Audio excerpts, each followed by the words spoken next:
Magandang araw po sa inyong lahat.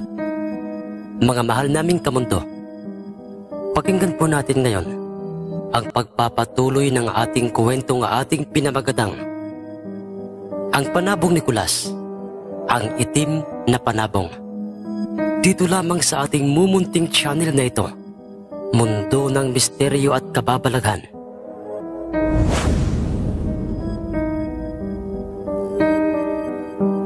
Paulit-ulit na tumango-tango itong si Tio Kulas bilang pagsang-ayon kay Lolo Periong, bilang pagsunod o pagsang-ayon kay Lolo, samantalang sa kabilang dako, sa mismong bayan kung saan ay doon pansamantalang nakikituloy ang pamilya Mondragon sa isa nilang kakilalang sabongero at nagngangalang si Mang Damian, ay doy.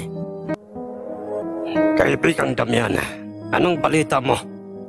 Patungkol sa sabongerong nagngangalang si Seryo.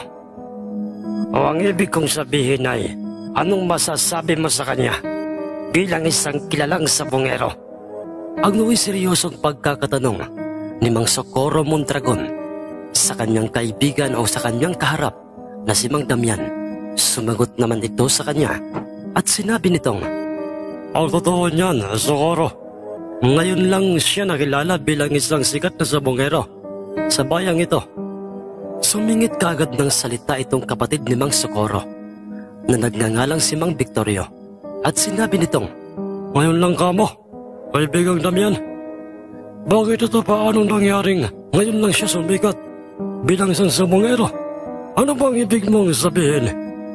Dahil ang totoo niyan, mga kaibigan, sa pagkakaalam ko hindi naman talaga nagpapanalo ang bawat dalhin niyang panabong noon. Makailang beses na rin siyang nagpapalit-palit ng kanyang personal na magtatari para sa kanyang mga panabong, pero nabibigo pa rin ang kanyang mga panabong na may tagumpay ang laban. Hindi naman masasabing mahihinang klase ang kanyang mga panabong dahil ang kanyang mga alagang mga panabong ay matataas na mga uri ang lahat ng kanyang mga inaalagaang mga panabong. Pero nang maging magtatari niya ang isang sikat na magtatari dito sa aming bayan at nagkataon pang tauhan niya ang pamilya nito sa kanyang mga lupain o sa kanyang mga pag-aaring lupain sa bundok at sa kanyang mga palayan, ay doon nagbago ang lahat para sa kanyang pagiging sabongero. Mahusay ang kanyang magtatari, mga kaibigan, patikan at pulido kung magkarga ng tari na kahit ba'y meron na itong edad o nasa katanghalian na nga ang kanyang buhay. Nagkatitigan ang magkapatid na Mondragon nang marinig nila ang mga sinabi ni Mang Damian patungkol kay Mang Seryo at sa kanyang personal na magtatari na walang iba kundi si Lolo Periong.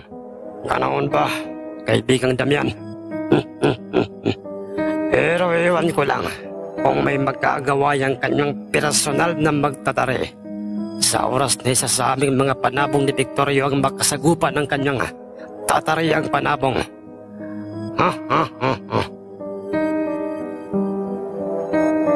Nasabi yun ni Mang Socorro dahil masyadong malaki ang kanilang kumpiyansa sa kanilang mga senyaladong mga panabong at sa kanilang iniingatang tig-isang mga batong mutya o mga bertod. Itay, ano pong ginagawa nyo? Kuwan, anak Kulas. Pumarito ka muna. Tamang-tama at may ipagagawa ako sa'yo. Sige po, Itay. Nakikita mo ba ito, anak? Opo, Itay. Isa po yung pirasong maliit na balahibo at kulay. Teka lamang po. Iyan po ba'y nanggaling sa ating itim na panabong? Oo, anak. Ito, kunin mo. Sige po, Itay. At nang nasa kamay na nga ni Tio Kulas ang nasabing nag-iisang pirasong maliit na balahibo at nagmula yun sa aming itim na panabong, ay doy, sinabi sa kanya ni Lolong, Anak, 2 araw na lang magmula ngayon ay sasapit na ang magaganap na sultada sa ating sityo. Maghanda ka ng iyong sarili at iyang balahibo ng ating itim na panabong, anak, ay ilagay mo sa loob ng ating lalagayan ng mga tari. Pagkatandaan mo ito, iho, anak. Huwag na huwag mo yang aalisin sa loob ng lalagayan ng mga tari hanggat nakaapak ang iyong mga paa. sa lupang nasa loob ng sabungan. Sige po, Itay. Pero bakit po, Itay? Anak, isa yang sinaunang paniniwalang namana ko noon sa aking ama't sa aking mga tiyuhin na mga magsasabong. Isang pamahiing hindi ko sukat akalaing totoo at may bisa at bilang katunayan. Magmula noong palagi kong ginagawa yan ay wala pang sablay ang bawat panabong na aking tinatarian. Bagamat namamatay ito, ngunit sa bandang hulihan ay naidideklara pa rin itong panalo. Ganoon po ba, Itay? Oo, anak. At kaya sa iyo ko yan ibinibigay dahil ikaw na ang magiging magtatari at papalit sa akin. Bukas ng hating gabi, gawin mo nang muli ang ipinagagawa ko sa iyo. Opo, Itay. Kagaya po ng palagi niyo pong ipinagagawa sa akin noon. Dalawa sa ating mga taring mapipili o maging isa man ay akin pong ilalagay sa ating balispisan o sa ating bubungan at hahayaang mahamugan. At yun pong dalawang taring yun o isang tari man, ayun po ang ating gagamitin sa araw na meron pong sabong. Tama, anak. Tama ka riyan. Anak, may sasabihin ako sa iyo. Ano po yun, Itay? Anak, natutuwa ako dahil sa ikaw at kayong lahat na magkakapatid ay lumaking mabubuting mga tao. Hindi kami nagsisisi ng iyong ina at napakasaya naming kayo ang ibinigay sa amin ng Panginoon. Hindi ko man kayo napagtapos sa pag-aaral, pero dinaig pa ninyo ang mga edukadong kung umastay parang walang mga pinag-aralan. Anak, sikapin mo na maging matagumpay ang ating pamilya. Nung mga tagpong yon, Sir Jess, ay nagtataka na noon itong si Tio Kulas kay Lolo Peryong dahil halata niya sa kanya ang mga pagbabago nito. Matamlay na si Lolo o yung para bang pinipilit lang niyang kumilos, nahihirapang magsalita na parang kinakapos ng hininga. At napansin pa ni Tio Kulas sa kanyang salitang parang ito nagpapaalam.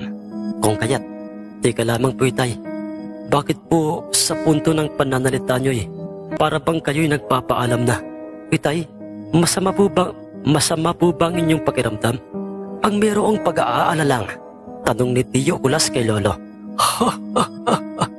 Ano ka ba? Ano ka ba naman, anak? Anong klaseng tanong ba naman yan? Ayos lang ako, anak. Wala akong sakit at mas lalong wala akong problemang kung ano man. Sigurado po ba kayo, Itay? Sana po hindi po kayo naglilihim sa akin o sa amin nila, Kuya. Itay, baliwala po ang lahat ng swerte sa sabong o sa pagiging magtatari ko kung magkakasakit naman po kayo. Itay, ayaw po naming naglilihim po kayo sa amin. Salamat, anak. Pero nagsasabi ako ng totoo. Ayos lamang ako, anak. At nung sumapit na nga ang alas 12 ng hating gabi at sumakto pang ng mga pagkakataong yun, Sir Jess, ay maulan. Bumangon si Tio Kulas sa loob ng kanyang silid. Kasunod ay kinuha niya ang lalagayan ng mga tari ni Lolo Peryong. Pumili siya ng dalawa sa mga ito. At nung siya'y makapili na kinuha niya ang mga ito at kanyang dinala sa labas ng kanilang bahay. Ipinatong niya ang dalawang tari sa kanilang bubungan na katulad ng palagi niyang ginagawa noon. Sa bawat sasapit ang araw na merong magaganap na sabong usultada at dadaluhan nila Lolo Peryong. Ngunit bago siya nagpasyang pumasok sa loob ng kanilang nakabukas na pintuan, ay nagpasya muna si Tio Kulas na pasadahan o tingnan ang mga nakatali at mga nakakulong na mga panabong ni Lolo Peryong. At ang kahuli-hulihan niyang sinilip ay ang nooy itim na panabong ni Lolo. Inaumagahan, magkakasamang dumating si Naytay Pedring at ang tatlo ko pang mga tiyuhin sa mismong loob ng bakura nila Lolo Peryong. Dahil sa yun ang nais na mangyari ni Lolo Peryong. Itay, naririto na po kami ng aking tatlong kapatid. Ang pambungad na pagkakasabi ni Itay Pedring kay Lolo Peryong, kung saan ay makikita na itong si Lolong hawak nito't hinihimas ang mga balahibo ng kanyang itom na panabong. At ito'y labis na ikinagulat ni Itay Pedring. Itay, papaanong nagkaroon po kayo ng ganyang uri ng panabong? At ngayon lang namin niya nakita.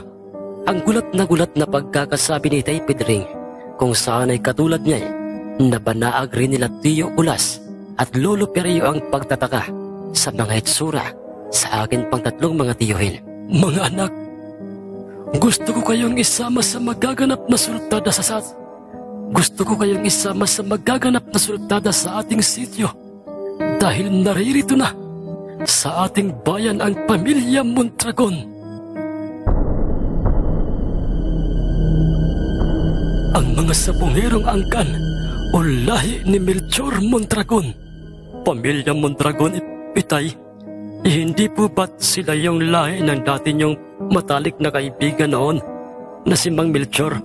At siya yung dahilan kung bakit po nawala ang inyo pong dalawang pag-aaring birtud na ginagamit niyo po sa sabong? Ang may pag-uhusisang tanong ni Tay Pedring. Oo, anak Pedring. Sila nga.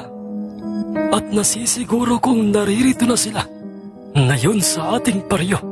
At itong ating itim na panabong na ito ang itatapat natin sa alinman sa dalawa nilang mga panabong. At nga pala mga anak, magmula ngayon ay itong inyong bunsong kapatid na si Kulas ang hahalili sa akin bilang isang magtatari. Sa kanya ko na rin ipinagkakatiwala ang aking itim na panabong na ito at ang akin pang ibang mga panabong. Hindi ko sukat akalain ni Tay. Natotoo po itong aking nakikita na kayo po'y nag-aalaga ng isang itim na panabong. Akala ko noon isa lamang po itong alamat o kwento. Pero nasa kamay niyo po ang isang purong itim na panabong. Magmula sa kanyang palong, balahibo, mata, paa at maging ang kanyang kaliskis at tahid ay pareho-parehong mga purong itim. Oo, anak Pedring. At hindi lamang yun anak. Mataas ito kung lumipad at mabilis kong pumalo. Ngunit maingat sa kanyang mga galawan. Papaano mga anak? Tayo na. Dadaan pa tayo sa bahay nila Sir Seryo. Pagkarating nila sa tahanan nila Mang Seryo, ay doon nakita nila itong hinihimas na nito ang kanyang alagang puti o isang ugis na panabong. At hindi rin ito basta-bastang panabong lamang. Katulad ito, at ito'y katulad ng ugis ni Lolo Pedro. Mataas na uring panabong ito, at sa kanyang tabi ay makikita na ang bayong.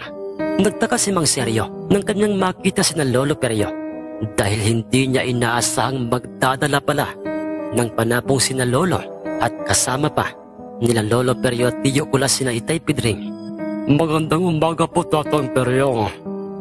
Mabutit kasama niyo po sina Pedring at meron pala kayong bayong at parang yan po'y naglalaman ng isang panabong. Oo, Sir Seryo. Pasensya na kung hindi ito agad namin nasabi sa'yo. Ang sagot naman ni Lolo Perio. Wala ka pong dapat na hingi ng pasensya, Tatang Perio. Dalawang panabong ang dala ng magkapatid na Mondragon kaya tama lamang po na kayo po'y magdala pa ng isang panabong. At yan rin ang nasa isip ko noon, Sir Seryo.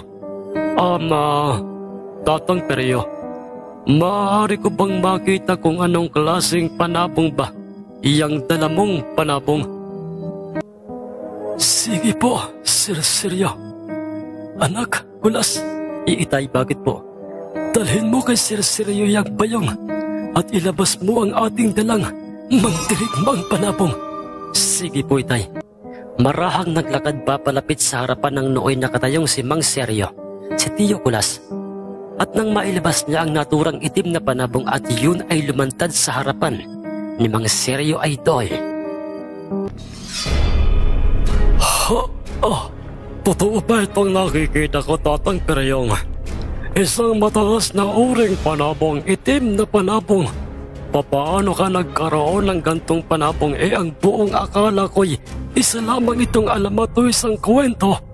Ang manghang pagkakasabi ni Mang Seryo.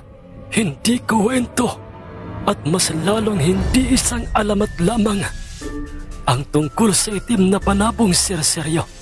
totoo ang panabong na ito. Kung ikaw ay may alagang isang mataas na uring ugis na panabong na katulad ng ugis ni Pedro, kami naman merong itim na panabong at alam kong makukursunadahan ng pamilya Mondragon. Hindi lamang itong itim naming panabong kundi yang iyong ugis na panabong Serseryo. Kung magkaganoon po Tatang Perio, Kulas, at sa inyong tatlo Pedring, ano pang ating hinihintay? Tayo na sa ating sityo. Kakaalis lang dito ni Mang Oliver. Sinabi niya sa aking nasa sityo na ngayon ang pamilya Mondragon. Pagkatapos na sabihin niyo ni Mang Seryo, ay magkakasama na nga silang naglakbay sa daan ng bundok at kanilang binaybay ang daan sa bundok patungong sityo. Sa daan hindi pa rin maalis-alis sa isip ni Mang Seryo ang patungkol sa itim na panabong nila Lolo Ferio. Seryo, bakit po Tatang Perio? Ang totoo'y matagal na sa akin itong aking itim na panabong na ito. Sisiw pa lamang ito nang mapa sa akin. At ito pa lang ang kanyang unang magiging laban, pero magkailang beses ko na itong ikinukondisyon upang paghandaan ang pagsampa sa ating baryo ng pamilya Mondragon at ng pamilya ni Melchor Mondragon. Ganoon po ba Tatang Perio? Ako rin po katulad nyo'y matagal ko ring pinaghandaan ang pagparito ng pamilya Mondragon. At isa ang aking ugis na ito sa pinakamahusay sa aking mga alagang mga panabong, at kung sakaling mapili ito mamaya ng magkapatid na ibangga sa alinman sa isa nilang dalang mga panabong o sa nilang mga dalang siniladong mga panabong, ay paniguradong masasaksihan ng lahat mamaya ang magandang laban, lalo na dyan sa inyong dalang itim na panabong. Nagpatuloy sila sa kanilang ginagawang paglalakbay. Tumaan pa sila at tumawid sa mga ilog hanggang sa marating na nga nila ang bukana o hangganan ng sityo. Bumungad kagad sa kanilang paningin ang bilang ng mga bahayang yari sa mga sinaunang bahay, gawa sa nahawang bubong, at ang dingding ay yari sa mga biniyak-biyak na kawayan at pinagdikit-dikit, at ang mga ito'y nakaangat sa lupa. Kumusta po Tatang Fidel? Ano pong balita doon sa inyo pong sabungan? Ang tanong ni Mang Seryo sa lalaking may edad at residente ng nasabing sityo. Seryo, nasa sabungan na ngayon ang mga sabungerong Bertoldan at abalang-abala ang mga ito sa kakikilati sa bawat makita nilang mga panabong, at parang may sabongero silang inaasahang makita o darating. Ganoon po ba? Ganoon po ba Tatang Fidel? Kami yan. Nasisiguro kong kami ang kanilang hinihintay. Salamat po Tatang Fidel. Tayo na. Tayo nang magpatuloy Tatang Perio. Ang totoo'y aminado noon itong si Tio Kulas sa kanyang sariling nakararamdam siya ng kaba para sa pamilya Mondragon. Ngunit sa tuwing sumasagi sa kanyang isip ang ginawang pagtatraidor ng kanilang ama kay Lolo Perio, ay napapalitan ng pagkauyam ang kaba sa pamilya Mondragon sa isip ni Tio Kulas. At nang marating na nga nila ang pinagmumula ng ingay galing sa sabungan ng naturang sityo, ay do'y unang nakita nila sa loob ng sabungan ang magkapatid na Socorro at Victorio. At kasama nila sa loob ng sabungan ang isa sa kanilang pamilyang anak ni Mang Socorro na isang magtatari, at siya'y nakilala sa bansag na si Boy Tari, usap-usapang katulad ni Lolo Perio. Wala pang tinatarian itong si Boy Tari na hindi nagpapanalo at hindi magkalayo ang edad nila ni Tio Kulas. Hindi ko sukat akalaing parang mga hari pala sa kanilang sariling teritoryo kung umasa lang magkapatid na yan, Tatang Peryong, maging yung kanilang magtatari. Oo, Seryo. Katulad rin sila kung umasta ng kanilang amang si Melchor. Nang sa hindi inaasahay habang nag-aasal hari sa loob ng sabungan, ang magkapatid, kung saan ay makikitang pareho nilang ibinibida sa mga taong nasa labas ng sabungan. Ang kanilang hawak na tig-isang panabong ay aksidenteng napadako sa direksyon nila Lolo Perio. Ang paningin ni Mang Socorro, ngumisi ito ng makahulugan at bumulong sa kanyang kapatid na si Mang Victorio. Sa tingin ko ito na ang ating hinihintay, anak, Kulas at Seryo. Papalabas na ng sabungan ang tatlo. At alam kong tayo ang sadya ng mga yan. Hindi nga nagkamali roon itong si Lolo Perio dahil huminto ang mga ito sa tapat nila kung saan ay kasama na ng magkapatid ang kanilang mga anak na lahat ay mga sabongero. Kung hindi ako nagkakamali, ay ikaw na ang sinasabi nilang kilalang bantog na sabongero sa bayang ito. Ang sabongerong nagngangalang si Seryo, hindi ba? Oo, tama ka.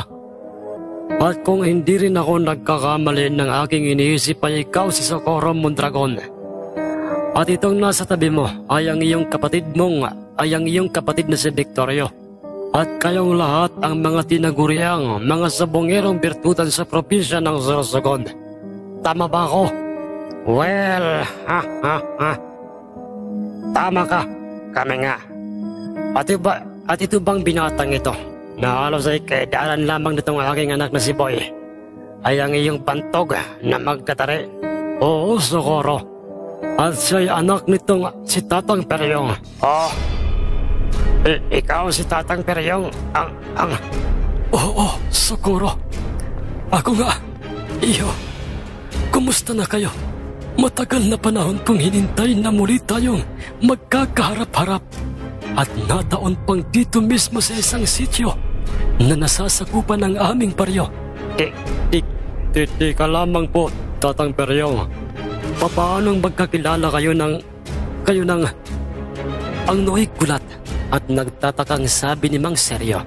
Dahil Sir Seryo, ang kanilang amang si Melchor at ako ay dating matalik na magkaibigan. Pero inahas niya ako. Kinuha lamang pala niya ang aking tiwala upang nakawin ang dalawang mga mutyang dapat sanay sa akin. Ang dalawang batong mutyang ipinagkaloob sa akin ng aking dalawang kaibigang itim at puting duwende. Kaya tumanda kayong magkapatid.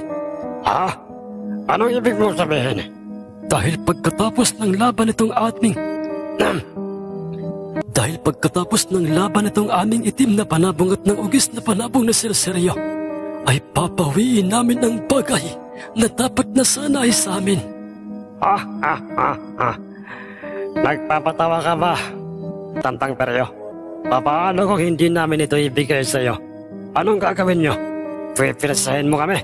Hindi ako o kami ganoong klaseng mga tao na kagaya nyo at nang iniisip nyo. Dahil sa oras na matalo kayo o ang inyong mga panabong, ay pagsisisihan nyo ang magiging balik noon sa inyo. Huwag nyo kaming takutin, Tantang Peryo. Kung anumang swerteng nangyari sa inyo kung bakit nabuhay pa kayo o ang inyong angkan, matapos naming sunugin ang inyong kubo noon, pwes, uulit-ulitin naming gawin yon. Ngunit sa pagkakataong ito, ay sisiguraduhin naming magiging abo na kayong lahat. Huwag mong pagsasalitaan ng ganyan ng aming ama. Tandaan nyo, wala kayo sa Sorsogon. Nasa Visayas kayo. Tama ang mga sinabi nitong si Pedreng, Socorro. Dahil ang lupang inyong inaapakan ay lupang pag-aari ko. Nadihatong bigla ang pamilya Mondragon nang marinig nila ang mga katagang yon kay Mang Seryo. Kung magkaganoon, bakit hindi na lamang natin ito'y ariglohin? Bakit hindi natin pagharapin itong aking alimpiyogin, Seryo, at yung iyong sinasabing ugis? Walang problema. Sige, payag ako. Dahil yan naman talaga ang layunin natin kung bakit tayo nasa sabungang ito. Kulas, iho, nakahanda ka na ba? Opo, Sir Seryo.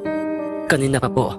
Nagulat itong si Mang Socorro at Mang Victorio dahil hindi nila inaasahang isang mataas na klaseng panabong ang nakita nilang ugis ni Mang Seryo. Mataas na oring puting panabong nga yan, Seryo. Pero ewan ko lang kung kaya ba niyang tapatan ang husay nitong aking malasawang na alimpuyogin. Ang may pagkahambog na pagkakasabi ni Mang Socorro. Ngunit halos lumuwa ang mga mata ng mga ito nang makita nila sa kamay ni Lolo Peryong ang kanyang inilabas sa bayong na itim na panabong. Kuya Socorro, tingnan mo ang panabong ni Tantang Peryo.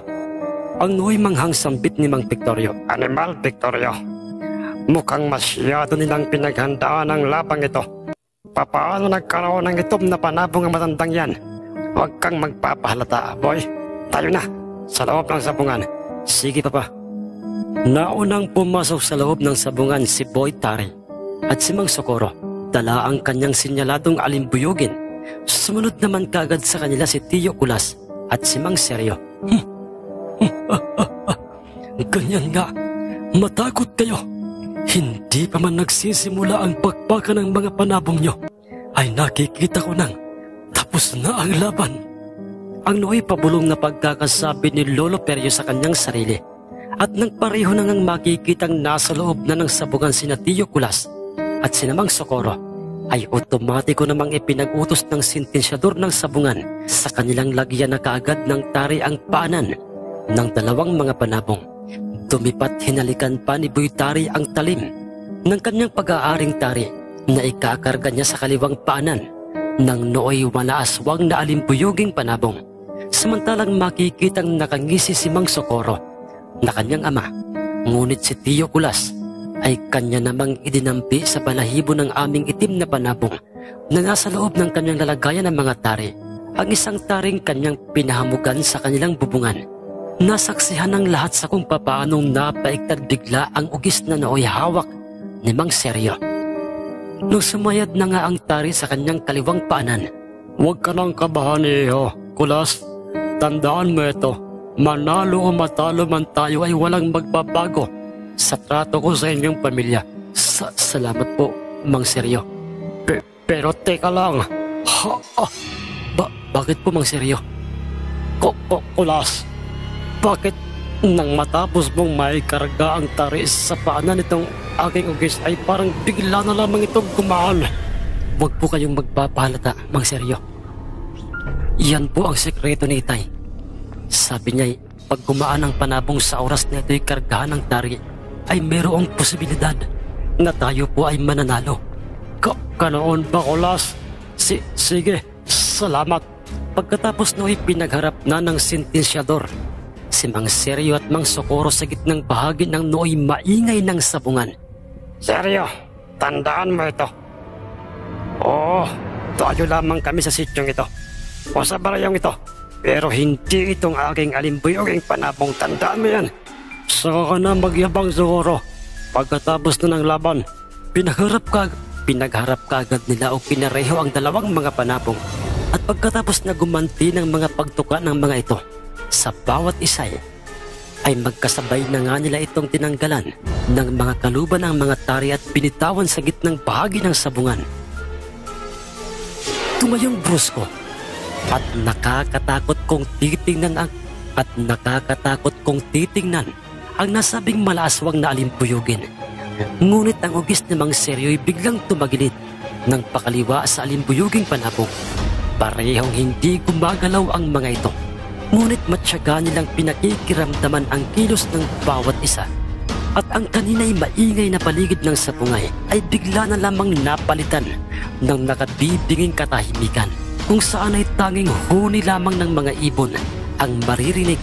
Inihakbang ng alimbuyugin ng 3 beses ang kanyang mga paa, papalapit sa naghihintay lamang sa kanyang ugis ni Mang Seryo, nang bigla na lamang na tumalon pa itaas sa ere ang ugis.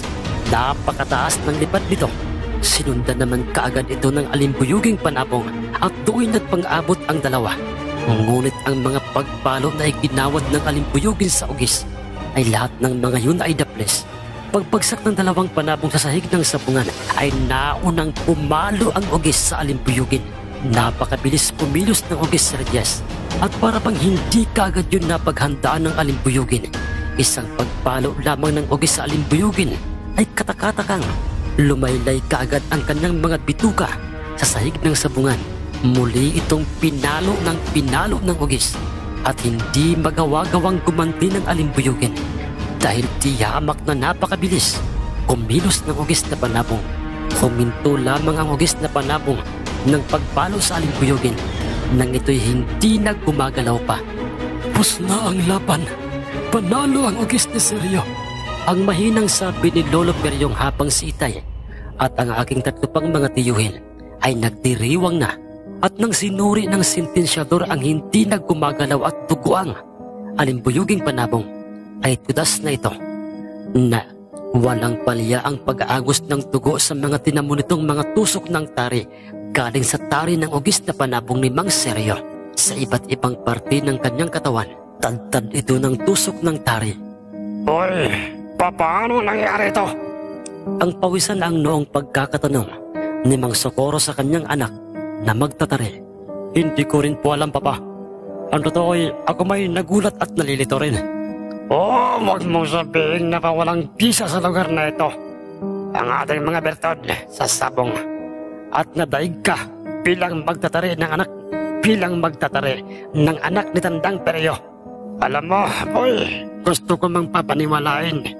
Ang aking sariling isa lamang itong masamang panaginip o isang pagngungot. Pero, totoo ang lahat ng ito. Natalo ang aking malaswang na alimbuyugin. Wala namang sinayang pang-oras ang sentensyador ng sabungan.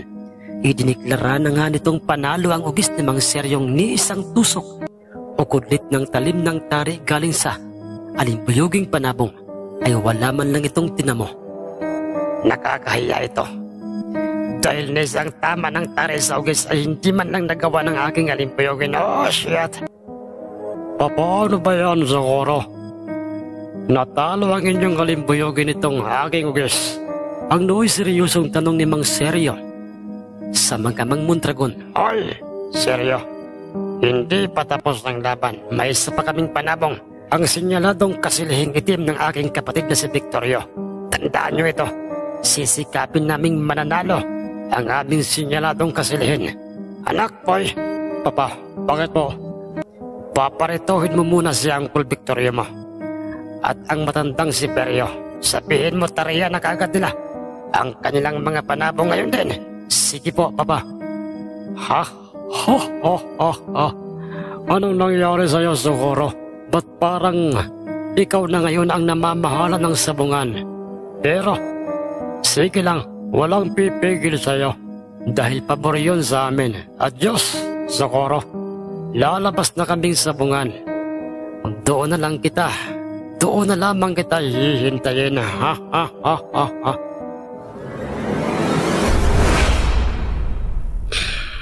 Muli po mga kamundo, abangan niyo po ang ikatlo at huling bahagi ng ating magandang kwentong ito. Nais ko lamang pong i-shoutout si Boss Malven Nisguera, kay Boss Alberto Gonzales, kay Boss Baltayot, kay Boss Bro Rex TV, kay Boss John Laurente, kay Ma'am Elina Asong, at kay Ma'am Roseanne Cabal, at kay Ma'am Roseanne Cabaylo, dyan po sa Singapore. Salamat po. Salamat po sa lahat ng nakikinig at makikinig pa lamang sa mga bagong subscribers ko po. Welcome po, mga kamundo. Sa mga dati pong mga nakasubscribe at sumusubaybay pa rin, salamat po sa mga nagsishare sa ating mga kwento at hindi po nag-i-escape ng ating mga ads. Thank you po. Hanggang sa muli po nating kwentuhan. Mga kamundo, magandang araw po sa inyong lahat.